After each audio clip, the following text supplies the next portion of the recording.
पावन अपने हाथ से कृष्णाय वासुदेवाय हरिये परमात्मने प्रयनाथ क्लेश नाशाय गोविंदाय नमो नमः गोविंदाय नमो वसुदेव सुतम देवम कंसानूर्मर्दनम देवकी परमानंदम कृष्णवन जगत गुरु कृष्ण वंदे श्री कृष्णा शरणौ मम श्री कृष्णा शरणौ मम श्री कृष्णा शरणौ।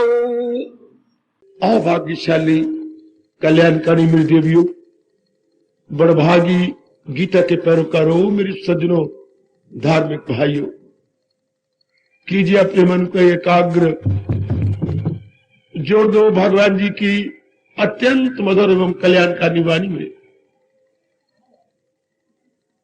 एकाग्रता पूर्वक मेरे देवियों, मेरे सज्जनों, जो प्रसंग जारी था आज मैं वो नहीं ले रहा। आज के दिन, केवल आज के दिन, कई मेरे सज्जन पुरुष, मेरे भाई, मेरी माताएं और विशेषकर पढ़ी लिखी बेटियां किसी के कहने पे आ जाती हैं। भाई भी किसी ने रिकमेंड कर दिया तो तशरीफ लाते हैं। जो पहली बार जीव आता है हैरानगी हो जाती है, इतनी बड़ी जनता का यह आने का अभिप्राय, मैं इसी को ही ले रहा हूं। मैं जनरल रूप में आप सबसे धार्मिक बात करूंगा।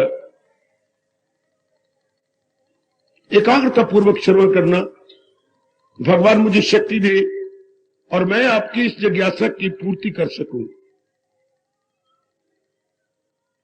ऐसे धर्म स्थानों में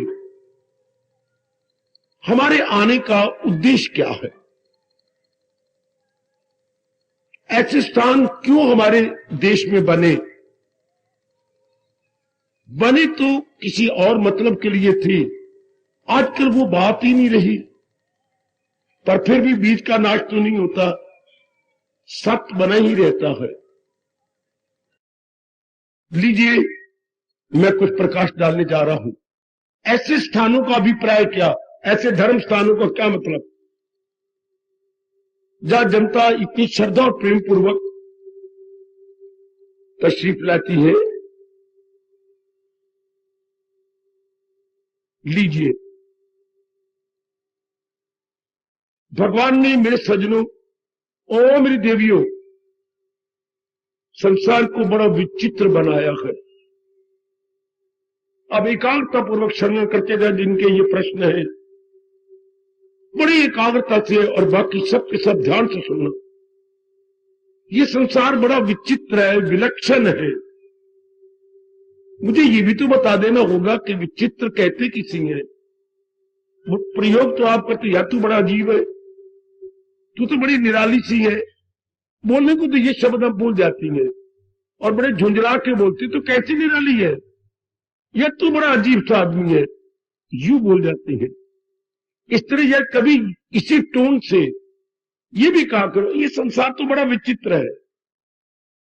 क्या मतलब? आपने किस सेंस में कहा था अपने दोस्त को तो बड़ा विचित्र है? मैं बताता हूं। जब हम संसार को विचित्र या विलक्षण कहती हैं, उसका मतलब क्या? जो बदल जाए। पहले हम किसी और रूप में संसार को लेती हैं। याद रखिए, मैं एक सार्वभौमिक या यूनिवर्सल बात सबको बता रहा हूं। हर एक व्यक्ति के मन में जिसके वो संपर्क में आता है, एक धारणा बन जाती है। हर नारी के मन में जिसमें आपका संपर्क, जिसके साथ आपका उठना बैठना, लेना देना, व्यवहार करना है, एक धारणा बन जाती है, एक कन्विक्शन बन जाती है। धारणा कहूं, कन्विक्शन अंग्रेजी बोल दूं, अपनी राष्ट्रीय शब्द और पकड़ू, मान्यता। जिनके साथ आपका उठना बैठना व्यवहार है, आपके मन में उनके प्रति कुछ मान्यता है। मान्यता, ये ऐसे गए, ऐसे गए, ऐसे हैं। ये जो मेरी सखी है ना ऐसी है, ये आपकी अपनी धारणा है, ऐसी है या नहीं है ये तो मैं जाने भगवान, पर आपने अपनी धारणा या मान्यता ऐसी बना ली। अच्छा, इस तरह शादी होती है तो हम चंद देर रहते श्रीमान के पास, श्रीमान जी मेरे ऐसी गए, श्रीमती मेरी ऐसी गए, ऐसी है, वैसी है, ऐसी वैसी हम समझ लेती है। चंद दिनों के बाद हमारी धारणा को चोट लगती है। ओ मेरी नेक देवियों, हमारी मान्यता को चोट लगी, मान्यता को चोट लगी। इसी में बोलना चाहूं तो ये मेंटल एक्सीडेंट है। ये जो सड़क पर एक्सीडेंट होते हैं ये शारीरिक टक्करें हैं, शारीरिक टक्करें जिसमें सिर फूट गया, हड्डी टूट गई, कोई और नुकसान हो गया, अंदर कोई ऑर्गन खराब हो गया, ये शारीरिक टक्करें। और मानसिक टक्कर क्या होती है? जब हमारी विचारधारा किसी के प्रति ऐसी जा रही हो और आगे उसके उलट हो जाए, ये मन की टक्कर। Here is mental accident. ध्यान देना मेरे सज्जनों, ओ मेरे देश के धार्मिक देवियों, इसे हम कहेंगे मानसिक टक्कर, या अंग्रेजी बोलूं मेंटल एक्सीडेंट। Mental accident. अच्छा, आपकी धारणा को चोट लगी, आपकी मान्यता को चोट लगी, क्योंकि आप तो उसके प्रति कुछ और सोच रहे थे मिस्टर शर्मा वर्मा, लेकिन चंद दिनों के बाद उसने आपकी धारणा को पूरा नहीं किया, वो किसी और प्रकार का व्यवहार करने लगा। इसके आप अपने मानसिक विचारों को एक्सप्रेस करेंगे, तू बड़ा अजीब है, तू तो बड़ी विचित्र है। हाँ, इसी तरह हर एक को यह कड़ा तजर्बा आज होता रहता है, ये संसार बड़ा विचित्र है, या कि कोई भी चीज हमेशा आपके मुताबिक नहीं रह सकती, चाहे माता जी है, चाहे पिताजी है, चाहे बहन है, चाहे भाई है, कितना नजदीकी रिश्ता कह रहा हूं, चाहे आपकी श्रीमती है जो आपका आधा अंग माना जाता है, चाहे आपके श्रीमान है जो बिल्कुल आपके बेटर हाफ है, हाँ, और तो और चाहे आपका अपना शरीर है, चाहे आपका अपना विचारों का भरा हुआ मन है, चाहे आपकी बुद्धि है, अच्छा, आपके मुताबिक हमेशा नहीं रह सकते। इसी को ही संसार कहते हैं, जिसमें तब्दीली आती चली जाए, टाइम टू टाइम हमारी मान्यता को चोट लगाती हुई परिवर्तन आए, इसे संसार कहती है। किसी मेरी बेटी मेरे भाई को ये शब्द गवारा ना हो तो मेरी झोली में डाल दो, मैं हाजिर। आप जितना इस पर विचार करेंगे उतना ही एग्री किए बिना रह नहीं सकते। आप स्वीकार करोगी मेरी बेटी, संसार आपकी मान्यता के अनुसार नहीं रह सकता। इसलिए हमने भूल की, हमने पहले संसार को सही समझना था। या मैं अपने ईष्टदेव के चरणों में प्रार्थना क्या करता हूं, जब इंसान का बच्चा पैदा होता है तब संसार के बारे में उसे सही रूप में समझाया जाना चाहिए। उसे समझा संसार का स्वरूप क्या है, रूप और स्वरूप में क्या अंतर है। रूप तो होता है जैसे आप मेरी शक्ल देख रही हैं और मैं आपकी शक्ल देख रहा हूं, ये तो होगा रूप, अपीयरेंसेस।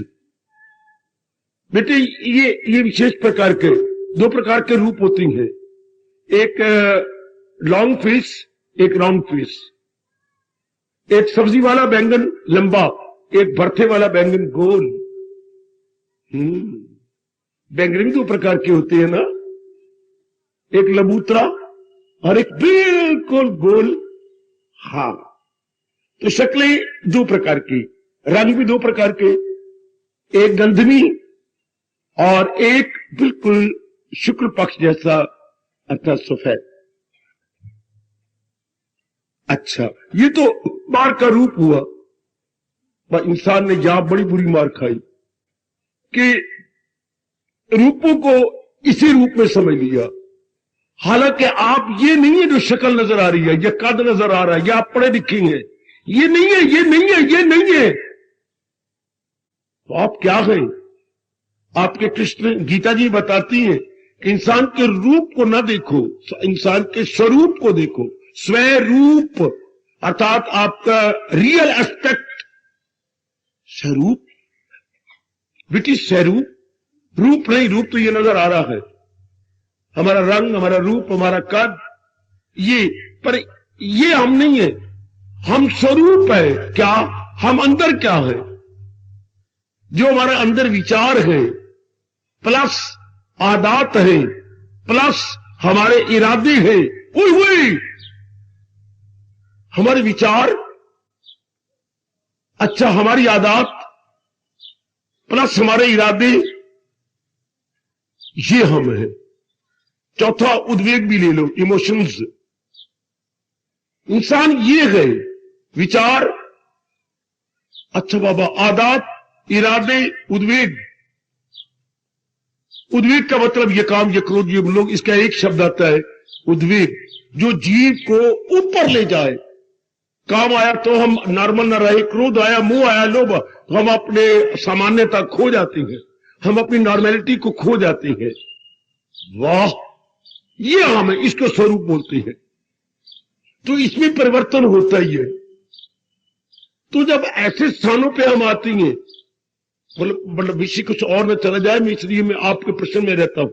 ये स्थान क्या है? ये इंसान को संसार का सही रूप बताते हैं कि भगवान ने संसार को बनाया। संसार है क्या? ध्यान देना जिन्होंने प्रश्न किया, और वो सारे बाकी भी ऐसे स्थान हमें ये बता देते हैं कि ये जिस संसार में हमारे सूर्य उदय से अस्त तक गुजर जाता है, वो है क्या? तो जिसने सृष्टि बनाई, उसने ये सारी नियम गीता में प्रकट किए हैं, जो आपको कईयों को पढ़ने की फुर्सत कोई नहीं या रुचि कोई नहीं। और बिना नियम को जाने हुए इंसान संसार को सही समझता नहीं, इसलिए धोखे में आ रहा है। लाजमी तौर पर हमें संसार के विषय में गीता के माध्यम से जरूर नहीं, अनिवार्य रूप से जानना चाहिए था। अगर हम, जैसे मेरे गुरुदेव कहा करते हैं, अगर हम तिजारत का सवाल निकालना चाहते हैं, बेटी अगर आप तिजारत का सवाल, इंटरेस्ट का सवाल निकालना चाहती है, तो इंटरेस्ट दो प्रकार का होता है। एक आपका सिंपल इंटरेस्ट, एक कंपाउंड इंटरेस्ट, एक सामान्य ब्याज और एक होता है चक्रवृद्धि ब्याज। तो इन दोनों के निकालने के तरीके भी अलग अलग है, आप सब जानती हैं, आप सब पढ़े लिखे। सामान्य ब्याज का तरीका कुछ और है निकालने का, चक्रवृद्धि को उसके अंदर ही ब्याज मिलके फिर उस पर सूद लगना, सूद दर सूद, इसी मतलब चक्र वृद्धि ब्याज, कंपाउंड इंटरेस्ट, उसका तरीका कुछ और है। सामान्य ब्याज का तो उतना ही लगना है, इतनी असर रकम इतनी थी, हाँ, उस पे 6 महीने का इतना सूद लग रहा था, हाँ, तो 2 सालों कितना लग गया। तो ये जो चक्रवृद्धि ब्याज है वो तो बीच में जमा करना पड़ेगा, तो तरीका और है, बिल्कुल। तो पहले जब सवाल आता था ब्याज का, तो हमें बार बार कहा जाता था, अरे जुल्म ना करना अपने पर, पहले समझो सवाल है क्या ये सामान्य है या चक्रवृद्धि है। बड़े स्टूडेंट गलती कर जाते थे, उसका तरीका और है, उसका तरीका और है, बिल्कुल। इसी तरह जब मैं और आप जगत में आए थे, सबसे पहले इंसान को बताना था ये संसार सामान्य है, ये चक्रवृद्धि है। हर एक व्यक्ति अपने ख्यालों की, अपने क्या क्या भ्रांतिपूर्ण ख्यालों की दुनिया में रहता। हाईजा इंसान ने बड़ी मार खाई, बड़ी मार। मेरी बेटी चाहे हम बहुत पढ़ लिख पर पढ़ाई, उसको क्या करें, वो तो सिर्फ हमें कमाना सिखा देगी। आजकल की जो पढ़ाई है, हम 4,000, 5,000, 10,000 रुपया पर मंथ अपनी सैलरी ले लेंगे बस। पर हमें ना तो अपने बारे में पता है और ना ही संसार का स्वरूप पता है। तो ऐसे स्थानों, मुबारक ऐसे स्थान जो हमें असलियत बता देते हैं। देखिए अपनी, अच्छा हम है ना किसके अंदर, संसार के अंदर, संसार की। ये स्थान क्यों बनाए व्यास जी ने, इन स्थानों का उद्देश्य क्या था, अपनी असलियत जानना। अच्छा बाबा, और ये शरीर जिसके अंदर रहता, सहता, उठता, बैठता, खाता, पीता, अर्थात प्रत्येक प्रकार की छोटी बड़ी क्रिया करता है, उसकी भी जानकारी सही रूप में कर ले। बड़े अफसोस की बात है, हमने शादी करनी होती है तो कितनी जानकारी करते हैं। आजकल तो अजीब वक्त लेगा, बायोडाटा बन जाता है। बायोडाटा क्या मतलब? जिस घर के हम जाना तो उसकी सारी डिटेल लेती हैं, यहां तक कि उनकी बहनों की वो क्या करती हैं, भाई क्या करती है, उनके पिताजी क्या, उनकी माँ कैसी है, चाहे वो गपशप मारते जा रहे हैं, रिलीजियस लेडी है, होमली है, ये है, वो कर देंगे सारा डाटा। जरा सा भी कहीं जाना हो तो सारी डिटेल। लेकिन जन्म लेकर हमने संसार की डिटेल नहीं, संसार का बायोडाटा की हम परवाह नहीं करते।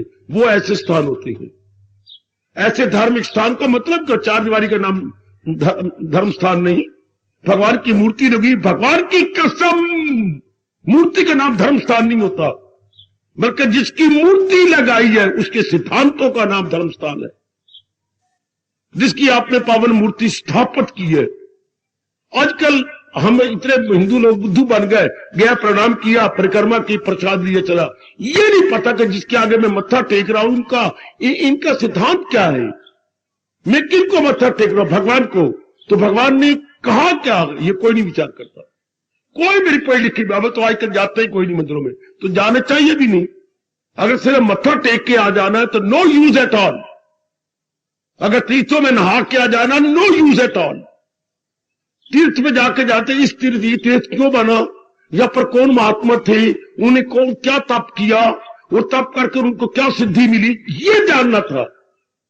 और वो सिद्धि मैं भी अनुभव करूं, then it was very useful and fruitful so far that तीर्थ is concerned। लेकिन हम तो गए स्नान करके आ गए, चल, इससे तो एक पैसे का भी लाभ नहीं होता। वहां जाके इंक्वायरी करनी थी, जिस तीर्थ पर गए, ये तीर्थ कैसी बना। तीर्थ नाम पानी का नहीं होता, तीर्थ नाम स्थान का नहीं होता, तीर्थ नाम होता है तप का, जप का, शक्ति का, जिसने वहां पर पैदा की, उस स्थान को सैचुरेट किया। अब ये तो कोई जानता ही नहीं। अंधाधुंध मेरी माताएं जाती हैं, वह कपड़ों समेत गिन गिन के मारे गोते। परमात्मा करता गोते मारने से ही हमारा कल्याण हो जाता। नहीं होता, नहीं होता, नहीं होता। हम बेवकूफ बन के जाते हैं, बेवकूफ भी बन के लौटते हैं। वरना होना क्या चाहिए था, काले बन के कौवे की तरह गए थे, हंस की तरह वापस आना था। किसी को इतराज हो तो खड़े हो जाओ, बेशक अटैक करो मेरे पर पूरा पूरा। आपका हिंदू धर्म पुकार के कहता है, इंसान कौवा बन के जाता है, नेगेटिव क्वालिटीज लेके जाता है। आना चाहिए था सफेदी लेकर के। नेगेटिव क्वालिटी लेके गए, नेगेटिव क्वालिटी लेके आए, क्या गेनी क्या हुई।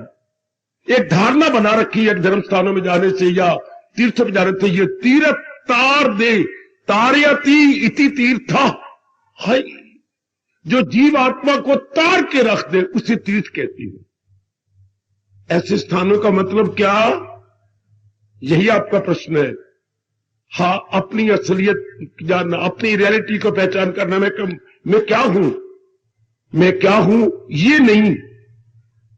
संसार में तो यही होता है, मैं नारी हूं, मैं नर हूं, मैं फलाने का लड़का हूं, मैं इतना पढ़ा हुआ, मेरी इतनी सैलरी है, मेरा इतना कद है, मेरे इतना रूप रंग है। समाज में तो ये गुजर जाएगी ये बात।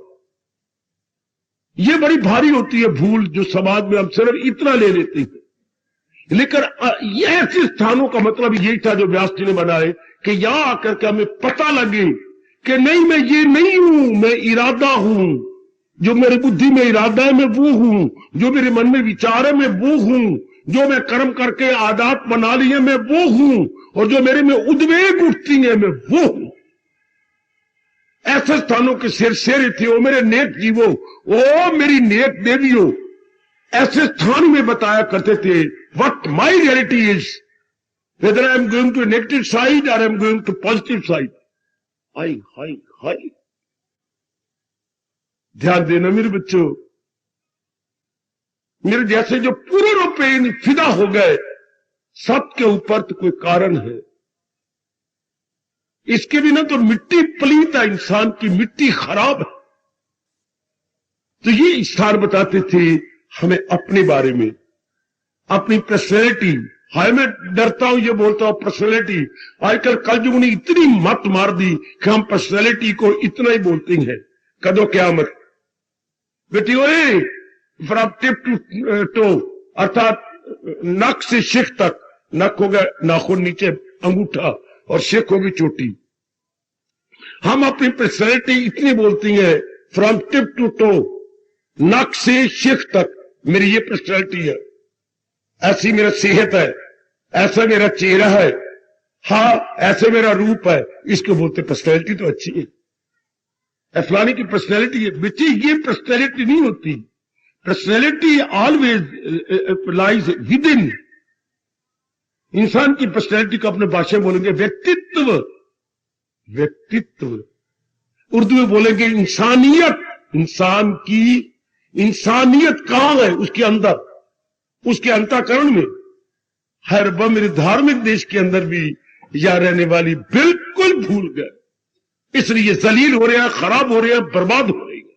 गीता कृष्ण आपको बार बार कहती है, बार बार कहती है, जो अपने बारे में नहीं जानेगा, क्या क्या क्या गम बेहिसाब उनको दिन हो के रात, उनको शरीर गम, उनको मानसिक गम, उनको पारिवारिक गम छोड़ेंगे।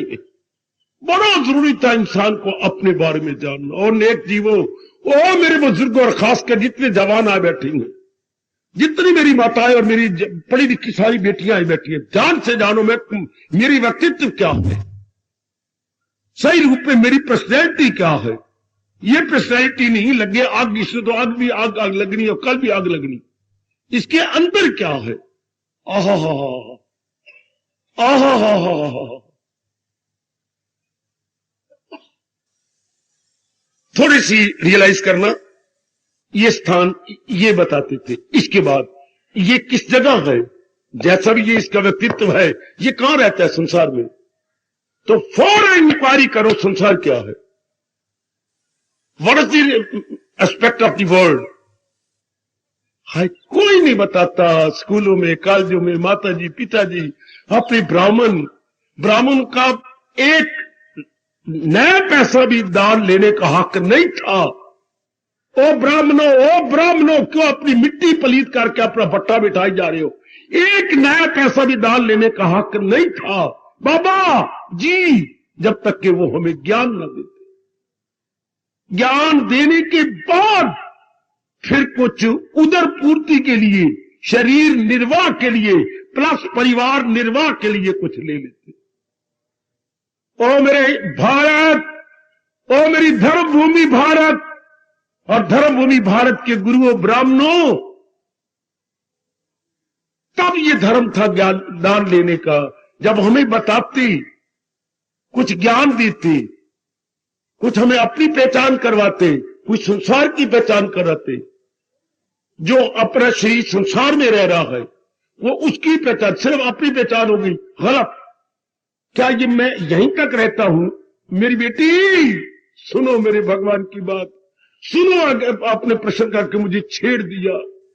ऐसे स्थानों को क्या मतलब होता है? असलियत की पहचान करवाना, अपनी असलियत, संसार की असलियत, परमात्मा की असलियत, इन तीनों की पहचान कराना। ऐसे चार दीवारी का मतलब होता था मंदिरों का, टेम्पल्स का, हॉली प्लेसेस का, तीर्थों का, महापुरुषों का, गुरुदेव जी का, जितने भी सेंट्स होते थे, हाली पर्सन होते थे, उनका मतलब ही यही होता था। आजकल कल युग ने बिल्कुल ही पासा पलट के रखा। आजकल दुकानदारियां बन के रह गई। सुनो ना बात, तो ये शरीर कहां रहता है? संसार में। संसार क्या है? संसार की असलियत को जानना, संसार की असलियत, संसार का स्वरूप, संसार का स्वरूप क्या है? संसार का स्वरूप, हां, अर्थात इसका स्वभाव क्या है? जैसे हमारा अपना स्वभाव देख रहे, मेरा स्वभाव, इंसान क्या है? उसकी अपनी nature, his own nature is equal to man. बेटी निजी स्वभाव को व्यक्तित्व कहती है। निजी स्वभाव जो हमारा अपना स्वभाव है, कि वो ही हमारा व्यक्तित्व है। तो फिर संसार का स्वभाव क्या है? नहीं बताया गया हमें। हर एक व्यक्ति, मैंने अभी भी कहा था, अपनी धारणा से ही दूसरे को देखता है। हर एक मेरी बेटी, मैंने अभी भी कहा था, मेरी बेटी भूलना नहीं, जब हम व्यवहार में आती है, क्यों बाबा कोई जरूरी है? इसके बारे में जानना। क्या कहते हो? संसार के बारे में जानना कोई अनिवार्य है? अनिवार्य के बाद भी कोई और शब्द हो सकता है, अपरिहार्य है। क्यों? क्योंकि ये शरीर क्या है? सामाजिक जीव है बेटी, ये शरीर सामाजिक जीव है। क्या समाज के बिना नहीं रह सकता, नहीं रह सकता, नहीं रह सकता है। इसे पवन चाहिए, इसे जल चाहिए, इसे सूर्य चाहिए, इसे धरती के ऊपर चाहिए, दुख सुख में कुछ साथी चाहिए है। ये एक दिन तो क्या, एक घंटा भी जिंदा नहीं रह सकता। इसे श्वास लेने के लिए ये आपका प्राण चाहिए, शुद्ध वायु चाहिए जिसे हम ऑक्सीजन बोलती है। और हमारी जो अंदर से हवा निकलती है कार्बन डाइऑक्साइड, वो इन वृक्षों को चाहिए। जितने भी बृहस्पति वर्ग है, इन सारे इनको चाहिए। आहा, we are all connected with each other. बेटी अब अलग नहीं है, जैसे एक एक अंग हमारे शरीर के साथ कनेक्टेड है, संबंधित है, इस तरह एक शरीर सारे समाज की एक कड़ी है।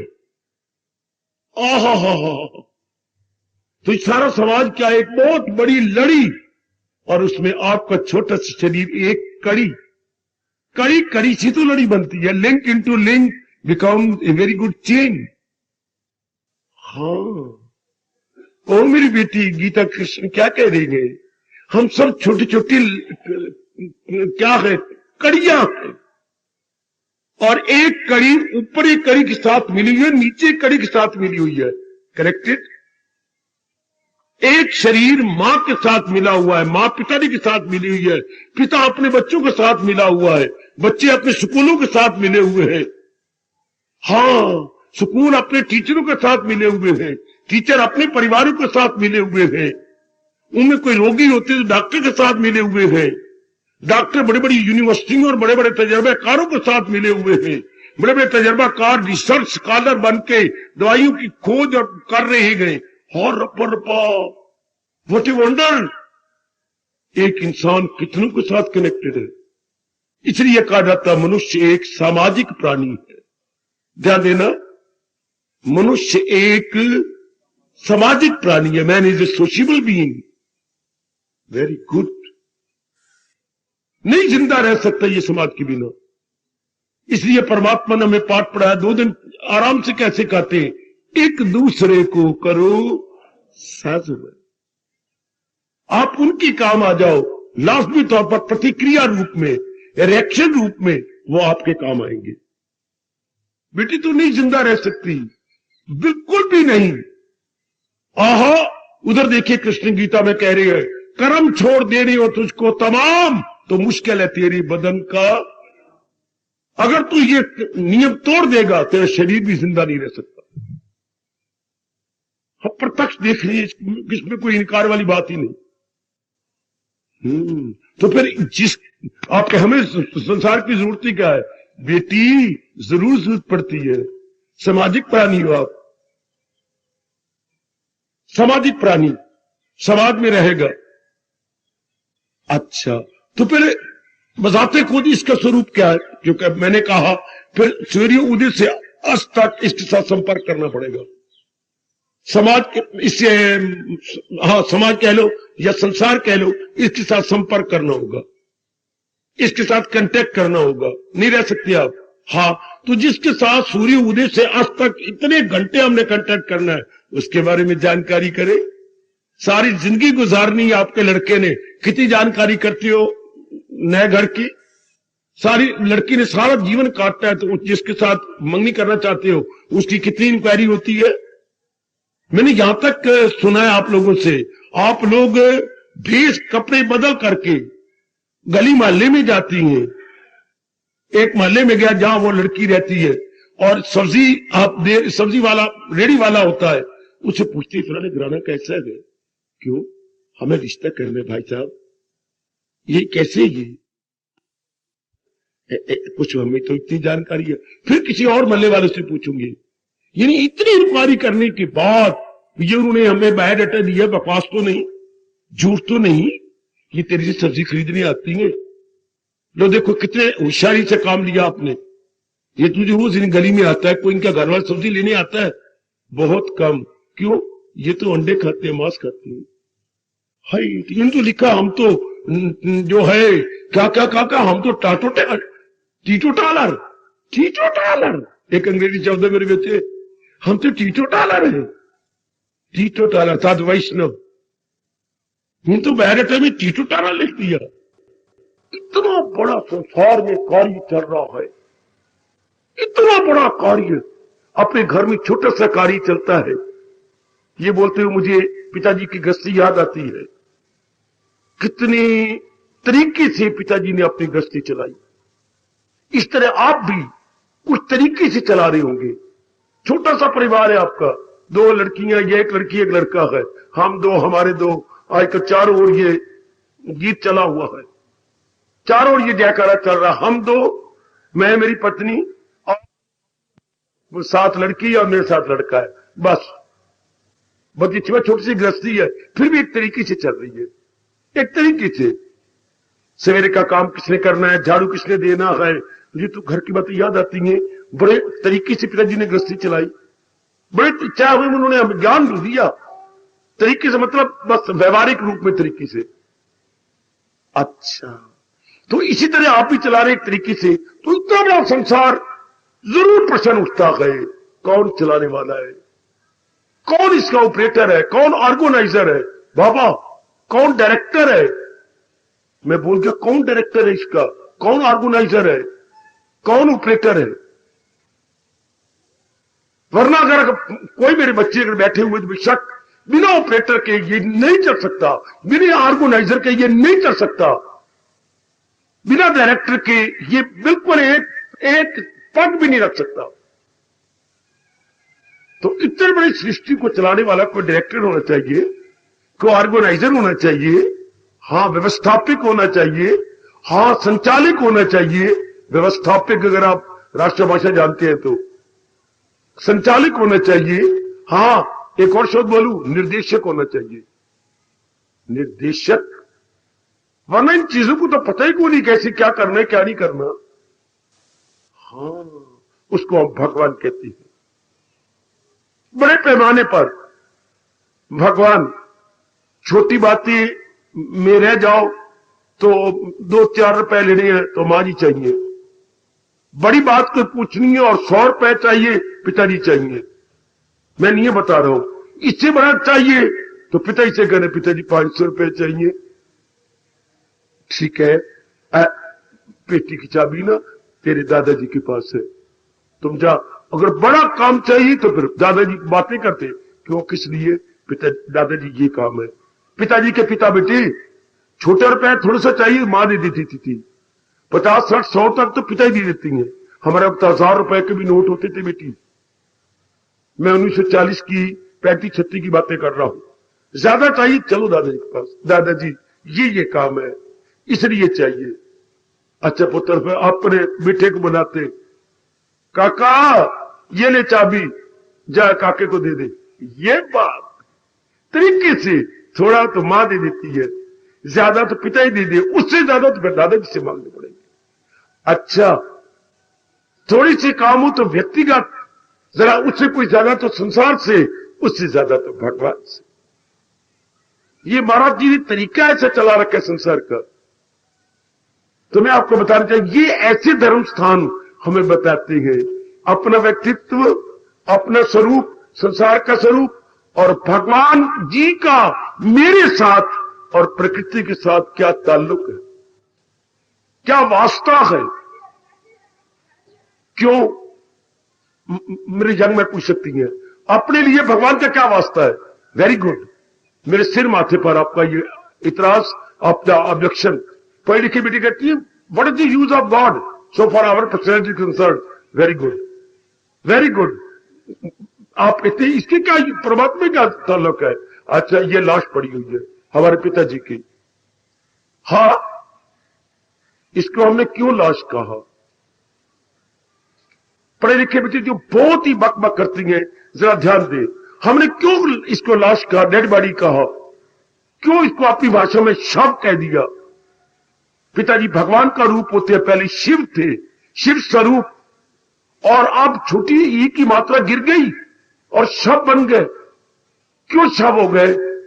विद्या दान देना, भगवान की शक्ति निकल गई है। पिताजी को क्या बना दिया? लख से कख बना दिया। भगवान की शक्ति निकलने के बाद पिताजी बिल्कुल ही जीरो। पहले पिताजी हमारे hero, now it become zero. पिताजी जीरो हो गए, वो शक्ति गई। आप कहती क्या जरूरत है उसकी? उसी ने तो आपको इंसान बनाया हुआ है, उसी तो आपको शक्ति दे रखी है। ये हमारे पास शक्ति किस चीज की है? इसका मतलब ये हो गया दो शक्तियां काम कर रही हैं, एक जड़, और जो जड़ को चला रही है वो चेतन। जैसे घर में आपने इलेक्ट्रिक पॉइंट लगाए हुए, बड़े कीमती लगाए, हाँ, लेकिन करंट तो नहीं मिला। तो जितने पॉइंट लगाए सब जीरो है ना, करंट गवर्नमेंट दे नहीं रही। हाँ, तो करंट मिलेगा तो हर एक इलेक्ट्रिक पॉइंट आपका काम करता है। इस तरह मेरे और आप सबके अंदर भगवान की डिवाइन करंट है। डिवाइन करंट वो होती है इलेक्ट्रिक करंट। अभी चली गई थी तो आवाज बंद हो गई, रिकॉर्डिंग बंद हो गई। अभी मैं बोल रहा हूं तो 100 टाइम्स आवाज मेरी इतनी दूर तक जब वो जनता बैठी सुन रही है, दूर जा रही, तो कौन पहुंचा रही है? करंट। तो हमारे एक एक अंग, अंतर के बाहर के, इनमें शक्ति किसकी है? भगवान की। तो जब हम कहते हैं फलां मर गया, तो उसका मतलब क्या? क्या मर गया? क्या आंखें मर गई? नहीं। गालें मर गई? नहीं। सिर मर गया? नहीं। या और कोई पार्ट मर गया? नहीं। इन सारे पार्टों को चलाने वाली डायरेक्टर, ऑपरेटर शक्ति निकल गई। अब हम मुर्दा तो आप भी है, लेकिन भगवान की शक्ति चला रही है। आप कहते हैं क्या जरूरत है भगवान की? तो चलाएगा कौन? क्या, जैसे ये आपका प्रश्न वैसे तरह मजाक वाला है, क्या जरूरत है घर में बिजली की? हमने पॉइंट तो लगा दिए। बाबा समझ आ गई? ये हमारा प्रश्न अपने आप में बेसलेस है, इंटायरली बेसलेस क्वेश्चन। क्या जरूरत है भगवान की? क्या जरूरत है घर में बिजली की, करंट की? नहीं, करंट के बिना कोई पॉइंट नहीं चलता। भगवान की शक्ति के बिना कोई शरीर नहीं चलता। कोई भी शरीर आजादाना तौर पर, मेरे बुजुर्गों, ओ मेरे पढ़े लिखे भाइयों, कोई काम नहीं करेगा। इसलिए भगवान हमारे जीवन में अनिवार्य अंश है, indispensable part and parcel of almighty, indispensable. उसके बिना कुछ नहीं होता। आंखें अपनी रोशनी खो गई, कानों ने सुनना बंद कर दिया, नाक ने सूंघना बंद कर दिया, हाथों ने लेना देना बंद कर दिया है, अंदर मन भी खत्म, बुद्धि भी खत्म, जबकि भगवान ने अपनी शक्ति को खींच लिया। अच्छा, तो ये 3 जानकारियां हो गई, ये ऐसे स्थान करवाते। तब हमें पता लगती है कि सारा कुछ महत्ता तो भगवान की है। बैकग्राउंड में तो भगवान ही कर रहे हैं। माँ जी को चला रहे हैं, पिताजी को चला रहे हैं, बहन भाइयों को चला रही है, मुझे मेरे शरीर को चला रही है, और बड़े पैमाने पर सारे प्राणी पदार्थों को चला रहे हैं। चाहे वनस्पति वर्ग है, हाँ, चाहे खनिज पदार्थ है, चाहे दरिंदी है, चाहे एनिमल वर्ग है, और चाहे बीस्ट वर्ग है, ये सारे के सारे इनके बैकग्राउंड में कौन है? इनको सब तो भगवान ही चलाई जा रही है। जैसे रामलीला कभी तो बचपन में देखी होगी, हाँ, हर एक अपना पार्ट कितना अच्छा प्ले करता है। लेकिन ये देखिए, इधर सीता जी है, उधर रावण है, कैसे कड़ाकेदार, रेबड़िया कड़ाकेदार जवाब लिया जा रहा। रावण कैसे बकवास कर रहा है, और ये कितना शानदार बोल रही है सीता। इधर पर्दा गिरा हुआ है, बड़ा सुंदर पर्दा है। हाँ, ध्यान से देखिए, इधर सीता ने बोला तो वो डायरेक्टर पीछे गए, इतनी बड़ा कापा लिया हुआ है, कापी बोली वो कापा, इतना बड़ा कापा है। जब इसका तो इधर धीरे से बोल रहा डायरेक्टर, खड़ा हुआ है। उस वक्त तुम कहां थे? मेरे बाप ने धनुष, जब मेरे बाप ने धनुष रखा था, अगर तुम इतने शक्तिशाली थे, उस वक्त धनुष को क्यों नहीं उठाया? फजूल का बहाना बना के अब निकल गए, अब मुझे चुरा के ले आए बेशरम। वो धीरे बोलता है, ये कई गुना बोल रही है सीता। फिर उधर पार्ट प्ले होता है, इतनी अपने आप को तुम कहती हो, हाँ, मैं तो तुम्हें आया था इसलिए कि तुम एक नाचीज जीव हो। मैं नाचीज? सीता कहती है हाँ। उधर कापा बोल रहा है डायरेक्टर, अगर तुम इतनी पवित्र होती धरती से क्यों निकली थी? तुम्हें तो हर क्रांति बाद धरती से निकाला गया था। क्या तुम्हारी बुक्कत है? मेरी बुक्कत समय बताएगा कि मैं कौन हूं। ये कौन बता रहा है पर्दे के पीछे? ये सारा चक्कर कौन चला रहा है इस माया के पर्दे के पीछे? ये हमें और कौन बताएगा? ऐसे स्थान ही तो बताएंगे। असलियत की पहचान में कौन करवाएगा? धर्म स्थान करवाते हैं। जब हमें असलियत की पहचान हो जाती है मेरे सज्जनों, ओ मेरी प्रश्न करने वाली देवियों, तब कितना परिवर्तन हमारे में आ जाता है। तब हम पूरी महत्ता अपने भगवान को देती हैं, फुल इंपॉर्टेंस। किसको? अपने इष्ट देव भगवान कृष्ण को। और पूरी महत्ता जो ये सारे नियम बताने वाली एक गाइड है जिसे हम गीता कहते हैं। थोड़ा थोड़ा इम्तिहान दिया हमने, मैट्रिक से लेकर FA, BA, MA, PhD, तो कितनी गाइड मिलती थी बाजार में। इंग्लिश गाइड आपको याद है सब, physics guide, chemistry guide, Sanskrit guide, Hindi guide, जितने सब्जेक्ट थे सबकी गाइडें मिलती थी। तो गाइड क्वेश्चन आंसर टाइप होती थी, तो हम चुटकियां मार के तैयार कर लेते थे। हाँ, तो इतना बड़ा जीवन 50 साल, 60 साल, 70 साल, इसकी कोई गाइड नहीं। क्यों नहीं? इसकी गाइड गीता है, हमारी लाइफ गाइड। आप गीता ना कहा करो, अब लाइफ गाइड कह दिया करो। गीता हमारी रहनुमाई जिंदगी है, हमारी जीवन पथ प्रदर्शिका है, जो बताती है मेरा व्यक्तित्व क्या है, प्रकृति क्या है, परमात्मा क्या है, मुझे 4 दिन आराम से कैसे काटना चाहिए, वो कौन कौन से नियम है कि मैं अपने अंदर रख करके उन नियमों का पालन करता हुआ 4 दिन आराम से काट जाऊं। शाबाश। छोटे छोटे मैंने कहा सब्जेक्ट हमने तैयार किए गाइड को लेकर, तो गीता तो हमारी क्या लाइफ गाइड है। गीता इजिकल टू, पढ़े लिखे बच्चों यूं समझिए, Gita is equal to life guide. जिंदगी भर के लिए हमारी गाइडेंस करती है। हमें सारी बातें पता लग जाती है गीता के माध्यम से। गीता के जरिए हमें बहुत कुछ पता लग जाता है, तब जिंदगी के 4 दिन आराम से कट जाते हैं। बड़े हंसते खेलते हुए बहुत अच्छा व्यवहार करते हैं हम संसार के अंदर। तो ये तो भगवान जी आपको पूर्ण रूपेण बताई जा रही है, पूर्ण रूपेण समझाई जा रही है। हमारे जैसे टाइम टू टाइम आ करके वही भूली बातें आपको याद करवा देती है। जिस तरह के हम अपनी जिंदगी के दिन आराम से काटे, हमारे जैसे वो काम क्या है, जैसे एक पोस्टमैन आता है आपकी गली में, आपको चाचा जी ने खत लिखा है, आपको बड़ी बहन ने खत लिखा है, आपको किसी फ्रेंड ने खत लिखा है। हाँ, आपकी बड़ी बहन कलकत्ता रहती है, उसने एक पत्र लिखा, बड़ा जरूरी है, वो आपको पोस्ट में दे जाता। तो हमारे जैसे काम क्या है, भगवान ने जो आपके नाम खत लिखा जो बड़ा जरूरी था, क्या? गीता। गीता इंसान के नाम भगवान का पत्र है। गौर से सुनना, गौर से सुनना मेरे जो नए बच्चे आए बैठे हैं। गीता इंसान के नाम भगवान का दैवी पत्र, वेला से डिवाइन लेटर है। हाँ बाबा, गीता बेटी, गीता भगवान इंसान के नाम भगवान का दैवी पत्र है, जो क्या हजारों वर्षों से चल रहा है। कोई समय ऐसे आता है जैसे ये काला समय आ गया, आप लोग भूल जाते हैं और मनमानियां करते हैं। पात्र में वो था जिससे कि आप 4 दिन आराम से काटते, लेकिन अब बौद्ध रूप में मनमानी, मानसिक रूप में मनमानी, शारीरिक रूप में मनमानी करके नाना प्रकार के दुख पा रहे होते हैं। जब दयालु कृपालु प्रभु ये जनता का बुरा हाल देखती हैं, तब हमारे जैसे रिमाइंडर आते हैं।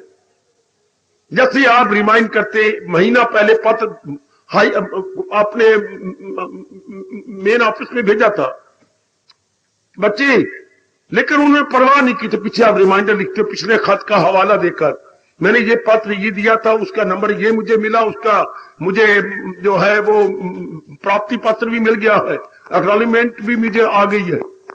तो अभी तक मेरे पे कोई जवाब, उस बोलते रिमाइंडर, बेटे रिमाइंडर बोलते रिमाइंडर, तो परमात्मा की कसम हमारे जैसे भगवान की ओर से रिमाइंडर होती, उनके संदेशी को याद करवा दे, उनके संदेशी को बता दें, आपके बता दे कि करना तो ऐसे था, आप क्या कर रहे हो।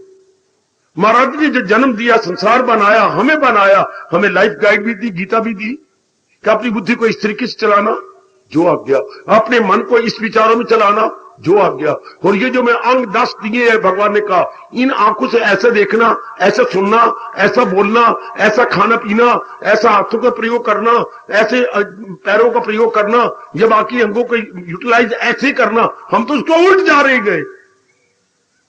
तब भगवान हमारे जैसे रिमाइंड कराने के लिए भेज देती है और आपको रिमाइंड करवा जाते हैं। काफी जनता मान लेती है, अपने आप को सुधार कर लेती है। तो ये शैतान किस लिए रिमाइंडर का काम कर रहे हैं मेरे बच्चों, ओ मेरी देवियों, आपको ये याद कराने के लिए आप क्यों दुखी हो गए। महाराज जी के ज्ञान को भूल कर आप दुखी हो गए, आप मनमानियां कर लेती हैं। इसी क्या एक्शन का रिएक्शन क्या होता है, डिफिकल्टीज, एफ्लिक्शंस, सारोज, मिजरीज। तो ये सारे हम क्यों आती हैं, भगवान के ज्ञान को एक बार फिर याद करने के लिए। जो ज्ञान हमको ऋषियों को देव ऋषियों को मिला, और जो आपका गोत्र है, कितनी शान से कहती हो मेरा गोत्र विशिष्ट है, मेरा गोत्र भारद्वाज है, मेरा गोत्र गर्ग है, मेरा गोत्र ये है। जानते हो गोत्र का मतलब क्या होता है, जिससे आपका खानदान चला। मैं बताता हूं कैसे। आपके पिताजी, अच्छा आपके पिताजी के पीछे कौन है, आपके दादाजी, दादाजी के पीछे कौन है, परदादाजी, इसके पीछे कौन है, परदादा, इसके पीछे कौन, the great grandfather, great grand, पीछे मुड़ते जाओ मुड़ते जाओ मुड़ते जाओ, और मुड़ो और मुड़ो और मुड़ो। इसको कई तेरे परदादा, फिर परदादा, फिर परदादा, परदादा, और मुड़ो। आपको ऋषि मुस्कुराते हुए नजर आएंगे, जिससे ये सारा खानदान आपका चल रहा। वाह वाह वाह वाह। क्योंकि सबसे पहले भारत में ऋषि थे, उनकी मैं और आप संतान है। गोद का मतलब जिससे हमारा खानदान चल रहा है। अभी तक चाहे मादा प्रस्ती बढ़ गई है मेरे देश में, अभी तक भी हम एक ही गोत्र में शादी नहीं करते। अगर पता लग जाए शर्मा जी कि आपका गोत्र विशिष्ट और मेरा भी विशिष्ट है, तो एक ही घर में शादी नहीं हो सकती। एक ही गोत्री आपस में बहन भाई कहलाती। अभी तक चाहे वक्त बड़ा गंदा आ गया, एक एक गोत्री बहन भाई बन जाती है। मंगनियां हुई, टूट गई, जब पता लगा क्या हमारा गोत्र, आपने क्या किया था, गोत्र आपने झूठ बोला, भारद्वाज बोला है, कहा हमें तो पता लग गया आपका तो विशिष्ट गोत्र है तो विशिष्ट। शर्म नहीं आती आपको। ये फिर पति पत्नी बनेंगे कि बहन भाई बनेंगे, टूट गए। अभी भी कितना बुरा मनाया जाता है कि एक ही खून है हमारा, एक ऋषि से हम आगे बने हैं। तो गोत्र इसी को बोलती है जिससे ये खानदान चल रहा है। शाबाश। तो कभी भी नहीं विचार किया हमने कि जब हमारा गोत्र ऋषि है, वो भारद्वाज है या विशिष्ट है, तो उन्होंने हमें दिया क्या, उसके ज्ञान की तरफ कोई भी ध्यान नहीं देता। तो सबसे पहले चोटिया ज्ञान ऋषियों को मिला, ऋषियों से फिर उनके शिष्यों को मिला, शिष्यों ने फिर अपने शिष्यों को दिया। भगवान कह रहे यूं ही नस्ल दर नस्ल अब हम आपको याद करवा रहे हैं। ज्ञान का नाश कभी नहीं होता, ज्ञान लोप हो सकता है, नाश नहीं होगा। वे समय समय अनुसार फिर वो याद करवा दी जाते थे। ये स्थान एज ए रिमाइंडर बन गए थे जनता को याद करवाने के लिए। क्यों दुख पा रहे हो जबकि हमारे पास ज्ञान है, क्यों दुख पा रहे हो जबकि हमारे पास ज्ञान है। शाबाश शाबाश शाबाश। जब ज्ञान है तो क्यों दुख पाते हो, ज्ञान लो। क्योंकि ज्ञान से ही जीव को शांति मिलती है। अज्ञानता से जीव मनमानी करता है तो उसके रिएक्शन क्या होता है, bad reaction, not good reaction. तो आप पूछ रहे थे ऐसे स्थानों का मतलब इंसान की असलियत बताना, प्रकृति की असलियत बताना, भगवान के बारे में समझा करके भगवान की महत्ता बताना। और जो गलती से आप जहान की ओर झुके हुए गए, आपको भगवान की ओर झुका देने का मतलब ऐसे स्थानों का होता है। ऐसे स्थानों का एकमात्र उद्देश्य ही होता है कि आपको भगवान का प्यारा बनाए। क्योंकि महाराज जी के कारण से ही शरीर चल रहा है, जगत चल रहा है और सारा काम भगवान के बैकग्राउंड के कारण, जैसे मैंने कहा रामलीला में डायरेक्टर ये सारों को पाठ बताता है पर्दे की ओट में। ये सब कुछ जो कुछ हो रहा है माया की ओट में भगवान जी तो कर रही है, वो सब हस्तियों को घुमाता रहे। ये गीता कह रही है आपको, वो माया का चक्कर चलाता रहे। ऐसे अगर न ये स्थान ना होते आपको कौन बताता, असलियत की पहचान कौन कराता? आहा, तो असलियत के मतलब फिर हम दुख पाते, रोते रोते आए, रोते रहे, रोते हुए चले गए। पर भगवान जी कभी गवारा करते हैं? आप कितने खुश हो जाएंगे, गीता जी की शुरुआत भी यहीं से गए, तो बातों के आकल न हो दिल मलून, न कर उनका गम जिनका गम है फजूल। शुरुआत भी यहीं से। तू रोता है? हाँ प्रभु मैं रोता हूं, पर तेरा रोना तो बिल्कुल अनुचित है। अनुचित? हाँ, तेरे लिए मैंने ज्ञान जो रखा है। ज्ञान? तुझे रोने की जरूरत क्या है? अच्छा, तेरे ज्ञान जो है, शाबाश। कभी कभी आप रोटी खा रही होती हैं, अचानक मां आ जाती है, हाय क्या कर रही है? मां मैं ये गुड़ के साथ रोटी, गुड़ के प्याज के साथ, हाय मर गई। और वो जो मैंने बड़े कटोरे के अंदर छोटी कटोरी, मां मैंने तो कहा कुछ भी नहीं पड़ा, बड़े कटोरे में मर गई। कितनी खा ली? तो आधी रोटी तो खा चुकी हूं, बड़े कटोरे में आधी एक कटोरी पड़ी है, उसमें सब्जी रखी हुई है। जब आपने खोला तो बड़ा कटोरे में कटोरी पड़ी है।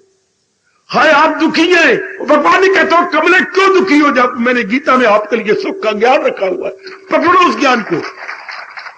जब से मां हैरान होगी कि हाय बच्ची मेरी रुखी रोटी खा रही है, हमारे जैसे इसलिए भेज जाते हैं कि बड़े कटोरे में छोटी कटोरी पड़ी है। हाय गीता में आपका सुख देने वाला ज्ञान पड़ा है, क्यों रोती हो? क्यों दुखी होती हो? क्यों बेचैन और बेकरार होती हो? ये स्थान इसलिए बने मेरे नेक बच्चों, मेरे नेक बुजुर्गों, मेरी नेक माताओं और मेरी अच्छी बेटियों, ताकि हमें असलियत की पहचान हो और 4 दिन आराम से काट के चले जाए। जाना तो है, पर रो पिट के क्यों जाए? क्यों ना खुशी से, हैप्पीली, ग्लैडली, पीसफुली, कामली अपने दिन काटे। हाय हाय, ये स्थान हमें रिमाइंड करा देते हैं, रियलाइज करवा देते हैं। वाह वाह वाह। इसलिए इन स्थानों की महत्ता है। आजकल युग में वो बातें नहीं रही। आप हैरान होती हैं, पर सत्यानाश तो नहीं, जो कहीं कहीं तो ऐसे स्थान नजर आएंगे ना। आजकल दुकानदारी बन गई, बेचारे गृहस्थी बैठे हुए बामन, वो अपने कमाने के लिए उन्होंने ये मंदिर बना लिए हैं। वरना धर्म स्थानों का मतलब ये था to know the reality of our own self, of nature of God. इन दोनों के बारे में जान करके हम परमात्मा की महत्ता को जानते हुए आराम से जिंदगी के दिन काटे। उम्मीद है इस थोड़े से समय के अंदर मैं कुछ बताने में थोड़ा कुछ कामयाब हुआ होगा कि इस स्थान का मतलब, ये जनता का आने का मतलब यथार्थता की पहचान करना, वास्तविकता की पहचान करना, टू नो द रियलिटी अपने बारे में, प्रकृति के बारे में, परमात्मा के बारे में। और जो दुखी हो रही हैं, ये दुखों को नेस्त नाबूद कर देना।